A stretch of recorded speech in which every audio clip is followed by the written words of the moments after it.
horrific hurricane that happened in North Carolina, Tennessee. It has spread across several states, which seems a little unnatural to me. I don't know when the last time there was a hurricane in Tennessee. Can you remember that? I don't know. Maybe we should ask ChatGPT, our knowledge overlord, what's going on there. So we'll go ahead and take a look at this. There's a tweet that I think really captured all of the damage. So if you're watching here on YouTube, you can actually take a look with me. And if you're not, I will talk you through it. So there's some horrific situations going on, and this captures it in detail. It's just a minute long. So if you're listening, stay with me here. But obviously what this says, I don't know why that's obvious if you're not looking at it. The Hurricane Helene death toll has risen to over 130 survivors. The death toll has risen to over 130 as survivors. That makes more sense. In Western North Carolina, describe seeing bodies stuck in trees. Locals are describing the apocalyptic scenes on the ground as the official death toll continues to climb. There were bodies in the trees. They are finding bodies under the rubble, said local woman Alyssa Hudson, according to the New York Post. Hudson explained how she made it out of her house before it collapsed. Her friends in downtown Black Mountain described seeing bodies floating in ditches and residents fighting against the rising tide. We were a mountain town, but now we look like a farm town. It's all destroyed. A lot of people won't be back. The total damage from Hurricane Helene is currently projected to be about $34 billion, according to Fox. The following footage was shared by Severe Forecast at Biltmore Village, not far from Black Mountain. And here is that video. Make sure I don't blast you with hurricane sounds. So there's cars just stuck up in trees, restaurants decimated.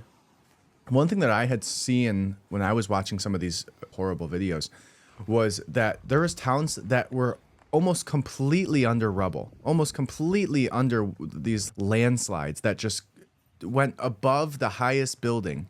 And where there used to be a town, there's literally nothing. Nothing. Now, could you imagine if this is your city? If your family member, how terrifying. And they don't have cell phone service, so you can't reach them. You can't know that they're okay. Now, this isn't the worst of it. I've seen some terrible videos. And guess what? In these videos, there's nobody from the government seen. Nobody. Not a single person. The National Guard isn't there helping people. Guess where they are? They're like overseas right now. The National Guard, the same people that are supposed to be here helping our citizens, are not here. They're in other places across the world helping other people. Now, speaking of that, one thing that's been frustrating, and I'm sure you can dive into the damage of this Hurricane Helene, and my heart goes out to all of these families. I can't imagine even just losing your town, your house, your history of your family, let alone the amount of people that we're going to find out that are dead as a result of this. It's terrible. Now, there's a few political plays going on here, which, again, is disgusting. Shouldn't be about that. It should be about helping these citizens. And one thing that happened was that Kamala Harris was, as she's always been, Kamala Harris was dead silent about the hurricane. Dead silent about the families that were stranded on top of these buildings. Dead silent about the damage that occurred. Then they had the nerve yesterday to come onto the TV during an interview at the White House and tell the citizens that they're going to give the citizens that are affected by the hurricane $1.3 million total combined to these citizens. Now, one of the journalists in the audience goes, billion or million? And he says, no, million. 1.7. I think it even might be 1.3. $1.7 million. Let's be generous here and just say that it's 1.7. That's 2 houses that got taken out. They're claiming they're going to use this for $750 to the citizens that are affected. How far does $750 get you in Kamala's economy? How far? Maybe a tank of gas and a week's worth of food. Now, one thing they don't seem to consider, because they're saying that it's going to be a direct deposit, is that the people that are highly affected by this don't even have access to their bank. Don't have access to a grocery store around them, don't have access to even get gas. There's reports that came in that there was a gas station, one gas station that was in this mountain town where everybody was trying to get out of, and it was empty within hours of people showing up there. And now everybody else is stranded. I cannot believe the response to this. $1.7 million? $750 if you got affected by this? In the same week that we gave Ukraine $8 billion, Joe Biden have now said they're going to give the citizens that are affected by the hurricane 1.7 million. 1.7 million. How disgusting of a response. Don't even say that. Don't even mention the $1.7 million. It's a slap in the face to everybody that has been affected by this atrocity. And then speaking about that, Kamala, 3 to 4 days after the hurricane, posted a photo about a briefing about Hurricane Helene. And one thing that was noticed about this photo is that she's claiming that she's on her airplane. I was just briefed at FEMA by FEMA Deanne Criswell on the latest developments about the ongoing impacts of Hurricane Helene. We all discussed our administration's continued actions to support emergency response and recovery. I also spoke with North Carolina Governor Cooper about the ongoing rescue and recovery efforts in North Carolina. Our administration will continue to stay in constant contact with state and local officials to ensure communities have the support and resources they need. Doug and my thoughts are with all those who lost loved ones and those whose homes, businesses, and communities were damaged or destroyed during this disaster. Now, one thing that you'll notice about this photo, there's a few things going on here. One, she's writing on a piece of paper that appears to be empty, appears to be an empty piece of paper. Yeah, looks pretty empty to me. Number two, she's wearing headphones. She's wearing headphones that are not plugged in. Now, Donald Trump loved pointing this out, where he said, another fake and staged photo from someone who has no clue what she is doing. You have to plug the cord into the phone for it to work. Biden and Harris abandoned Americans in Afghanistan. They sacrificed Americans to an open border, and now they have left Americans to drown in North Carolina, Georgia, Tennessee, Alabama, and elsewhere in the South. Under this administration, Americans always come last because we have leaders who have no idea how to lead. Now, when you went and saw the news articles about this, they were criticizing Trump for making this accusation, not criticizing Kamala for faking her image, for faking caring about these families. But they're criticizing Trump, of course, for even having the audacity to accuse her of this. Let's see if I can find that video of the White House saying they're going to give $1.3 million. Let's see if I'm right on 1.3 or 1.7, because I'm interested. To families affected. This was like late yesterday, the 1st of October. Let's see. Statement from Harris. News briefing as Biden responds. Let's see. All right, and here it is. Let me go ahead and pull this up for you. Took a second to find that. All right, here is the White House briefing, and the reporter asks this question here, and this is where the $1.7 million comes from. How quickly do you anticipate getting to some of those areas that have been cut off? Oh, let's not do that. Here we go. Not just by land, but by air as well. And how quickly do you anticipate getting to some of those areas that have been cut off because of the roads being As flooded? quickly as we can. No answer. Go ahead, Jim. Thank you, Corinne. Mr. Secretary, do you have a sense of how much money it's going to cost, A, to do this relief effort, and B, to do the rebuild effort once we get there, and how much of that will be covered by insurance companies, and how much will be covered by the government? So this is a multi-billion-dollar undertaking in terms of the search and rescue and the response. I should note that we already have approved approximately $1.7 million in individual assistance that individuals will be able to access. I believe it'll be as early as tomorrow. It is a direct deposit into their accounts. But the rebuilding. Did you catch that?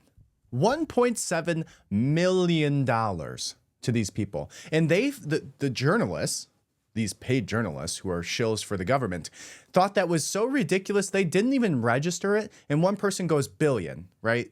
Billion?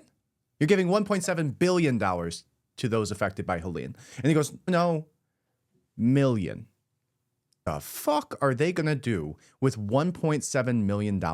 Let's say there's 100,000 families that are affected, and there's so many people that are affected by this. Probably a million, right? You're going to give them $1.3, $1.7, $1.07, 70 cents? $1.7 million to those affected, and they'll have it in their accounts deposited as soon as possible. As soon as possibly tomorrow, they'll get $2. What is $1 million going to do for all of these people affected? And again, the same week that we gave Ukraine $8 billion, the same week, $7 billion to Israel, the same exact week, this man walks up onto that stage and says, don't worry, guys, we're giving our citizens $1.3 million. That's going to get, what is everybody going to do? They're going to go to the corner store, walk up to the corner store and get themselves a Gatorade. Hey guys, a refreshment on us. Thanks. What a slap in the face. Just don't even mention that. Don't mention that figure. $1.7 million to hundreds of thousands, millions of citizens that have had their families decimated. They've lost all of their livestock. Their family members have been killed. And you're going to give them $1.7 million collectively to help out. Do you want to know who's given more money to this? Your own citizens of the United States. There is a GoFundMe that was started. And let's watch this one more time so you can hear just how ridiculous this is. And I want to see what the response is of the journalists, because they should probably call him out on that, right? You would assume. Note that we already have approved approximately $1.7 million in individual assistance, that individuals will be able to access. I believe it'll be as early as tomorrow. It is a direct deposit into their accounts. But the rebuilding is something that is not for today, but that is going to be extraordinarily costly, and is going to be a multi-year enterprise. Thank you, Attorney. Thank you, Mr. Secretary. Two questions. First, about the president's decision to go to Raleigh. Can you give us a little bit of a breakdown as to why he's going to that location and what he will see, and whether or not he'll be able to see any of the... All right. So literally no response by these propagandists in the audience. Not even Peter Ducey said something about this. Maybe he was the one that said billion. Crazy. Literally makes no sense. So $1.7 million from our own government to these affected citizens from Hurricane Helene. Donald Trump posted this GoFundMe, and there's $3.7 million, more than doubling the amount that the government's giving out. $3.7 million by the citizens of the United States that are giving their own money. And people here, like Stephen Wickoff, I believe he's a former senator. I saw that one former senator had donated about $500,000, so that may be who that was. Okay, so Senator Kelly LaFleur, not sure who this Stephen Wickoff is, but that's very nice. Dana White has given $100,000. William Ackman, $100,000. Bass Pro Shops, $100,000. Dan Newlin, $100,000. Christopher Drummond, $25,000. Kid Rock, $25,000. That is amazing. And here our government is sending billions to Ukraine and wants to send $1.7 million. I cannot stress how frustrating that is enough. $1.7 million to those affected, those decimated, those family members that were killed. Kamala's on a freaking airplane with AirPods that aren't plugged in, taking a propaganda photo to send it out. Donald Trump posts a GoFundMe and gets more than double what the entire government is collectively giving those citizens. $1.7 million. That's how much they care about you. I wonder why they're giving $8 billion the same week that they're giving American citizens $1.7 million. I wonder why. Maybe it's because the citizens that they're going to give that money to aren't going to funnel it back to them, aren't funding their campaigns. They don't care about the voters. They do not care about the voters. They do not care about the American public. They care about being elected and more power, which is why they'll send $8 billion to Ukraine the same week that they spend $1.7 million to our citizens that were obliterated in a hurricane. But thank God there's people out there donating to this. So I highly recommend it. It is gofundme.com/support-hurricane Helene victims with President Trump. $3.7 million. Incredible. Now, there's some speculation here. Some speculation around the idea that maybe, just maybe, this hurricane wasn't as natural as it seemed, as it appeared. There's some speculation that maybe, just like there was in Lahaina, there's some questions around why this targeted this specific area the way that it did. Let's say targeted, let's use that word loosely in terms of a natural disaster. But if this is true, targeted is the right word. The idea comes from the fact that some of the towns that were the most decimated in these cities that were affected by this hurricane are also under contract with BlackRock and Vanguard for lithium mining, liquid gold, the thing that is the next great endeavor for our humanity, the most valuable substance today when it comes to things like electric vehicles, when it comes to things like AI. These small towns were fighting back against this contract proposed to sell their land for lithium, right? Go back to Lahaina, right? Go back to Lahaina. You had all these beachfront properties that were trying to get pushed out by big money from BlackRock, big money from Vanguard, and they didn't want to sell. That was their property. That was their family's property. That's where their grandparents lived. They're not moving, right? Cue the Wolf of Wall Street. I ain't leaving. Then it just so happens within a year before they're supposed to start this lithium mining, while also the citizens aren't selling their property, the entire town gets obliterated by Hurricane Helene.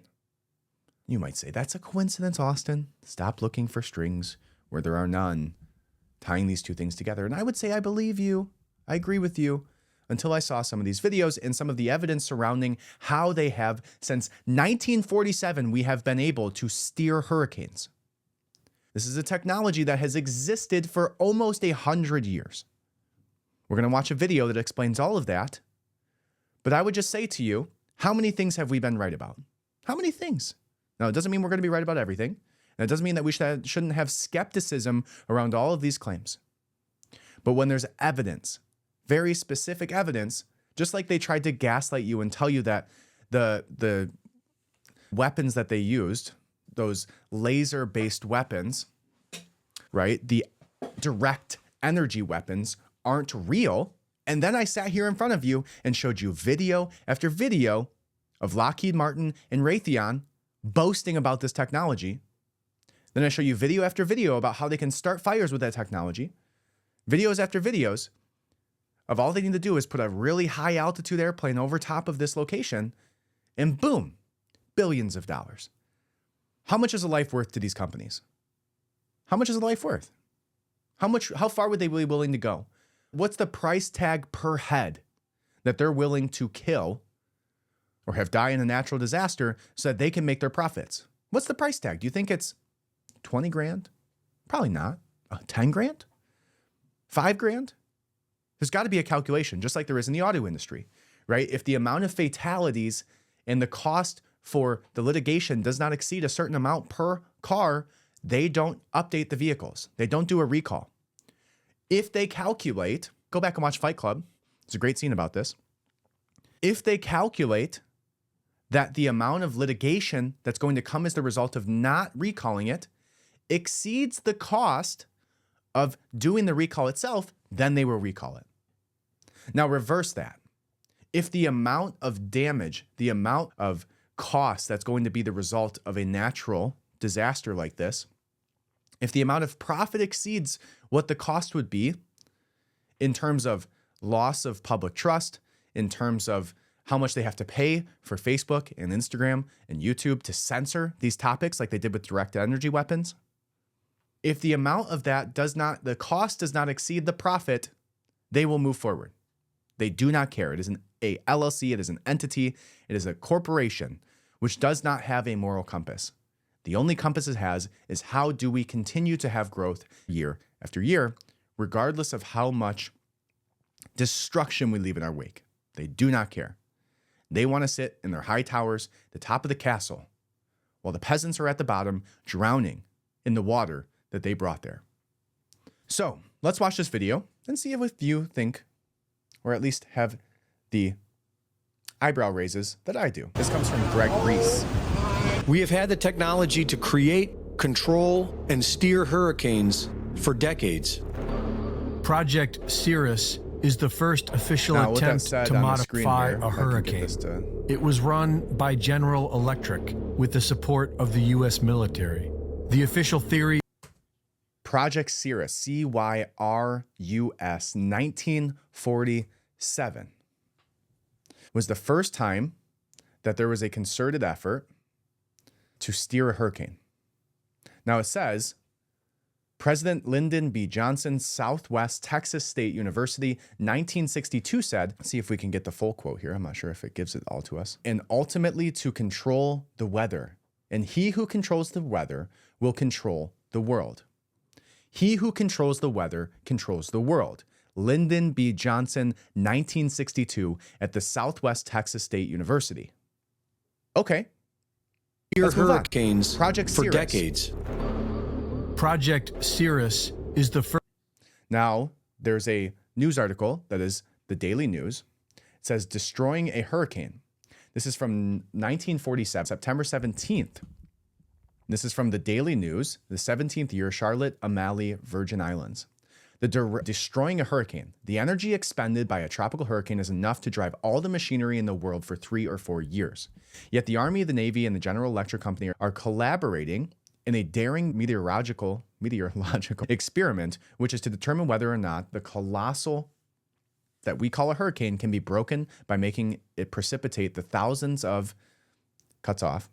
I assume water, right? If the older attempts at rainmaking came to nothing, it is because it is not known how the raindrops are created. Some years ago, it was discovered that unless there is a nucleus, something around which moisture can wrap itself, can be neither snowflakes nor droplets. The rest now seems simple. Little seeds of carbon dioxide, snow scattered from a plane, serve as much nuclei. Okay. 1947, there's their article. First official attempt to modify a hurricane. It was run by General Electric with the support of the Project U.S. Cirrus, military. 1947. The official theory was that by changing the temperature outside the eye wall of a hurricane, which they did by seeding the clouds with various compounds such as silver iodide, a decrease in strong winds will result. On October 13th, 1947, Project Cirrus targeted a hurricane heading All right. out to sea. This says Project Cirrus, first hurricane cloud seeding experiment. The cyclone was historically significant in that it was the first tropical cyclone to be modified as part of a multi-year operation called Project Cirrus. In 1946, General Electric scientists concluded that experimentation that dry ice seeding could induce heavy rainfall and thus ultimately weaken storms by cooling temperatures in the eye. To undertake Project Cirrus, General Electric, the United States Army, the Office of Naval Research, and the U.S. Weather Bureau functioned jointly on research and planning. Early on October 13th, 1947, 200 pounds of dry ice were dropped through the storm, then located about 350 miles east of Jacksonville, Florida. While the appearance of the clouds changed, the initial results of the seeding were inconclusive. Shortly after the seeding took place, the hurricane turned sharply towards the southeastern United States. While the move, the leading General Electric scientists later blamed upon the seeding, subsequent examination of the environment surrounding the storm determined that a large upper-level ridge was in fact responsible for the abrupt turn. Of course it was, because then hundreds of people died as a result of your experiment. You're not going to admit that, are you? Especially if you're the government. Now you have to ask yourself, is this the government doing this? Is the government going in there and manipulating these hurricanes to move this closer to this area where they want the people that funded them to go in and be able to take this lithium? I don't think that's the case, right? This is all speculation. By the way, maybe I'm making stuff up here. Go do the research yourself. But what I would say is it doesn't have to be that. It doesn't have to be this big governmental experiment. It doesn't have to be that. It has to be 4 or 5 executives paying a small team of pilots that all go from BlackRock in their private jets and just so happen to fly directly through a hurricane. By the way, just remembering this, there was a pilot that drove directly through the hurricane. Directly through. I'll see if I can find that for you. Give me 1 second. All right. Here is the plane that flew directly through the hurricane. November 610 Foxtrot Papa. Now, you can go do research on what that is. Some people are saying that it's an aerial photography company. Who cares? It's an airplane flying directly through a hurricane. Who does that? Why would you do that? Maybe they don't even have people doing this. Maybe it's a drone. They don't need people with stories to tell and jobs to lose and indictments to be had to be doing this. They need 5 to 7 executives and 2 people to pay somebody to fly a drone through this and drop that dry ice, or whatever it is that they're doing now 85 years later. It doesn't have to be this big government conspiracy. It could be 5 executives wanting to get their fucking lithium out of that city. And so they pay somebody to fly through it. They pay them to drop this cloud seeding. And then all of a sudden, it decimates Tennessee? Tennessee? When was the last time a hurricane hit Tennessee? And then again, radio silence for days by the news. Why is the news not talking about this with the severity of it? Remember New Orleans? Remember Hurricane Katrina? Everything shut down. We were donating in high school, middle school, elementary school. All over the country was united. And now with this, radio silence for days. The only reason any of us knew about this for 3 days was because of social media. Don't be suspicious. Don't be suspicious. Okay, so there's the airplane, November 610 Foxtrot Papa. Go do some research on it. I don't have the time today to do it, but go check it out for yourself. Maybe I'm wrong, but it definitely flew through this hurricane. I wonder why. So all they have to do is fly one airplane through this hurricane, drop this cloud seeding, and then all of a sudden, you have a hurricane taking a sharp left turn when it wouldn't have otherwise. Here you go. Approximately 180 pounds of dry ice was dropped into the clouds. The crew then reported a pronounced modification of the cloud deck, and the hurricane abruptly changed direction and made landfall. All right, I just wanted to read this for you because this is the actual facts. He's giving a narrative around it, which is great, but this is the article. October 13th, 1947, a disaster with Project Cirrus. What happened next was the worst case scenario. Instead of dissipating, the storm furiously swung nearly 130 degrees to the west, very similar as it did with Helene, and smashed into Georgia, where it caused $2 million worth of damage. Threats of lawsuits soon followed, with Georgia residents blaming the government in 1947 for the hurricane devastation. Project Cirrus was all but shut down before it truly began, and any research into weather manipulation was repudiated? Repudiated? R-E-P-U-D-I-T-E-D. Repudiated. That's a weird word. For decades. Okay. All near Savannah, Georgia. The public blamed the government. Irving Langmuir, who pioneered General Electric's Atmospheric Research Department and admitted that the project was about learning how to weaponize the weather, also claimed the reversal of the hurricane had been caused by Project Cirrus. But the government denied it for 12 years. After a short delay, the project... Okay, again, let's go back. He's telling the narrative, but there's facts up on the screen for you. And what this said, if we can go back, let's see here. And I do want to tell you the source here. This is Greg Reese. He's a InfoWars submission guy. Like, he does a lot of their great videos. Listen to the narrative. Don't listen to the narrative. Look up these newspapers. Don't take my word for it. Don't take his word for it. Go find these newspapers. The Lincoln Journal-Star, Sunday, May 1st, 1955. Hurricane seeding. Langmuir and cloud seeding during Project Cirrus in the New Mexico desert was conducted at regular weekly intervals, and Midwest rain begins to fall weekly, too. The scientists described another test in October of 1947 where he said a hurricane was seeded. It changed course, hitting the city of Savannah, Georgia, doing heavy damage. So that was him admitting that was the cause of that hurricane. Let's move on. For 12 years. After a short delay, the project officially continued, and in 1965, Project Storm Fury had targeted Hurricane Betsy for seeding. On that day, the storm immediately changed direction and made landfall in southern Florida. This comes from the Liberty Beacon. It says, yes, the government has experimented with controlling hurricanes. Hurricane Betsy was building strength. It looked like it was aiming for South Carolina, posing no threat to South Florida. But on Saturday, September 4th, the storm whirled to a stop. About 350 miles east of Jackson, when Betsy started moving again on Sunday, she had changed directions. The storm plowed through the Bahamas Monday night, then mauled Florida or South Florida a day later. Congress blamed it on Project Storm Fury, but the government claimed that the hurricane shifted before they ever had a chance to seed it. And after 2 months of congressional hearings, the project was allowed to continue. In 1997, U.S. Defense Secretary William Cohen admitted we have the technology to control the weather. Okay. This comes from DoD's News Defense Briefing, United States Department of Defense website, January 15th, 2006. It's an article from 1997. And it says Cohen's keynote address to the Congress on Conference on Terrorism, Weapons of Mass Destruction, and U.S. Strategy at the Georgia Center, Mahler Auditorium, University of Georgia, Athens, Georgia. The event is a part of the Sam Nunn Policy Forum being hosted by the University of Georgia. Senator Nunn, thank you very much. As Senator Nunn has indicated, he and I have worked for many years along with Senator Lugar. The two of these gentlemen I feel perhaps the most courageous and visionary have served in the Senate. Let's see if it actually goes into...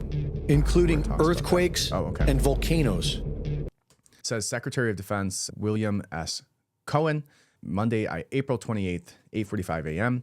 It says Toffler has written about this in terms of some scientists in their laboratories, different things, trying to devise certain types of pathogens that would be ethnic specific. Ooh, imagine that. So they could just eliminate certain ethnic groups and races, and others are designing some sort of engineering, some sort of insects that can destroy specific crops. Others are engaging even in an eco-type of terrorism, where they can alter the climate, set off earthquakes, volcanoes remotely through the use of electromagnetic waves. The U.S. government has placed gag orders on employees of the National Weather Service. Again, this is just in October of 2012, after Hurricane Sandy weakened to a tropical storm, microwave imagery shows a thick red beam. Now, this says that the website for this is Morphed Integrated Microwave Imagery at CIMSS, version 1. The hurricane in the time of this type of energy was 2012, October 27th. And you can go look for that yourself. But there is this red wave that goes directly at the hurricane that is going away, is dissipating. And then all of a sudden... Immediately followed by Sandy growing into a Category 1 hurricane and taking an unexplained left turn into New Jersey.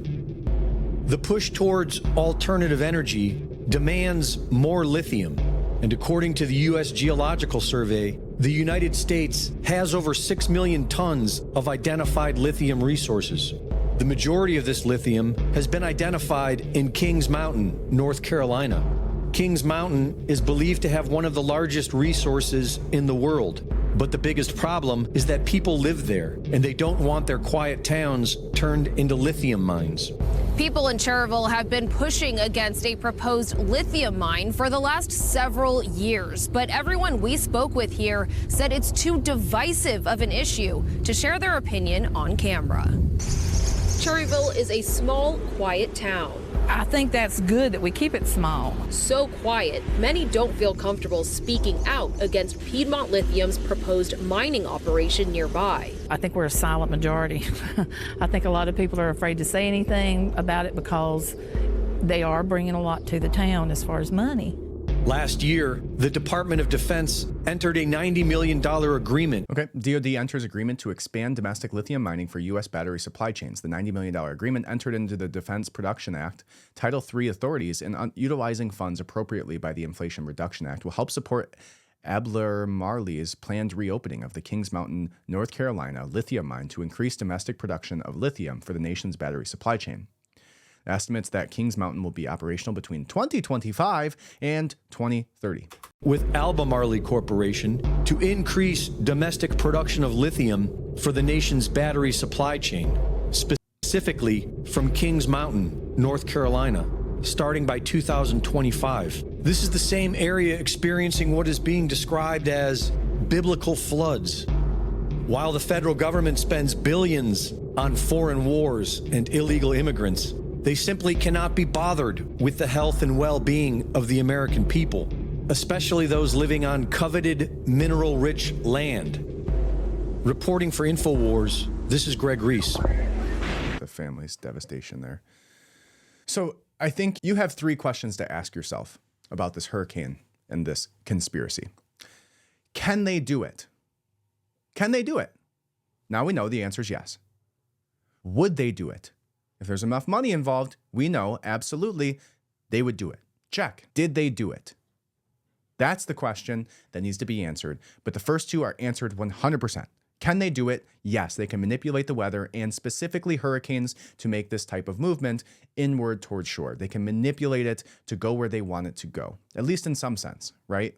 The accuracy of that moving, but it obliterated almost a fifth of the country towards that lower area. So, can they do it? Yes. Would they do it? If the price tag is high enough, yes, absolutely. We know that BlackRock and Vanguard will go to any lengths to make profits. Did they do it? I'll leave that one to you, and maybe we'll see some type of evidence that comes out more here in the near future. So, let's see if there's anything else on that, and then we will move on to the next topic. All right, so there's several people talking about this. There's several clips that have gone quote unquote viral about this. And here are some of those. Let's see if we can pull it up here. All right. This is the one that I probably found to be the best. Can I tell you what I find suspicious as shit? That one of the areas affected by Hurricane Helene is the world's largest lithium deposit, and the DoD just entered into an agreement with this company right here to mine lithium for electric cars starting in 2025. Now that area is completely devastated. This is a $90 million agreement between the DoD and this company right here to get Kings Mountain, North Carolina lithium mine up and running by 2030. If that area has been inundated, is in a disaster zone, then the government can come in and do eminent domain, and they can pay you what it was worth 5 years ago rather than what it's worth right now. Imagine that your home has turned into a watery lot and the government comes to you and says, hey, I'll pay you what you paid for it. You're gonna take it and you're gonna go, right? What do you think is going to happen right here now that they want this lithium mine up and running by 2025, 2030 at the latest? Back in 1947, we had the Florida-Georgia hurricane, or Hurricane 9, and it was the first hurricane to be targeted for weather modification. What happened was General Electric, the U.S. Navy, the Army, the Air Force, they poured dry ice into this hurricane using airplanes to see what would happen. Would they slow it down? What happened was it slowed down a little bit, but it turned west really sharp. Let me show you. This is the path that the hurricane took in 1947. Does it look similar to you? Probably not. It's a coincidence, right? Moving on. I'm sure this is just another coincidence, but do you know who owns the most shares in that lithium mine? BlackRock and Vanguard. Yep. So everything I just told you, just from her voice. Now, the one thing that's interesting about that is the eminent domain conversation, which is the fact that was brought up when it came to Lahaina too. If this is a devastated land, the government can basically take control of that land, claim eminent domain, pay out those people for that, not based on what is the mineral rich underneath that, the amount of materials that they can siphon from it, which would be the fair market value, but what they paid for it 5 years ago, before this contract was even entered and before they even knew that there was lithium there. Sounds like a good reason and motivating enough for them to me. Okay, let's move on here. But let's touch on this first. Remember that one time where Kamala said that disaster relief should be based on equity? Also an interesting thing to note. Yeah, remember we talked about that before. I forget which hurricane was that. That was for Hurricane Ian. She said that, and here it is. Oh, shit. Let's see if we can get it to play from right here. There we go. It is our lowest income communities and our communities of color that are most impacted by these extreme conditions and impacted by issues that are not of their own making. And so women. Absolutely. And women. And so we have to address this in a way that is about giving resources based on equity, understanding that we fight for equality, but we also need to fight for equity, understanding not everyone starts out at the same place. Yeah, Marxism. And if we let want people drown based on their place, income. Sometimes we have to take or skin color. those disparities and do that work. Yeah. That could be your next president, folks.